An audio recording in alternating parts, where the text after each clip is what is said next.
किरकोळ विदेशी मद्य विक्री आणि किरकोळ देशी मद्य विक्री दुकानांच्या स्थलांतरासाठी यापुढे नोंदणीकृत सोसायटीची ना हरकत घेणं बंधनकारक असणार आहे। या निर्णयाची राज्यात सर्वत्र अंमलबजावणी केली जाणार आहे।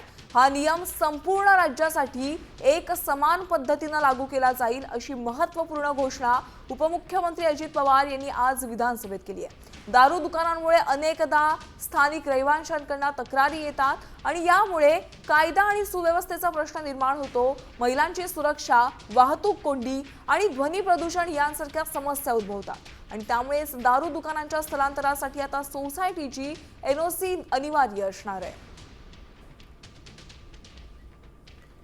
आम्ही एक निर्णय घेतो, महाराष्ट्रातच FL2 आणि CL3 हे विदेशी किरकोळ विक्री केंद्र आणि देशी दारू विक्री केंद्र या दोन्ही दुकानांच्या बाबतीत स्थलांतरासाठी नोंदणीकृत सोसायटीची NOC इथून पुढे घेणं बंधनकारक राहील।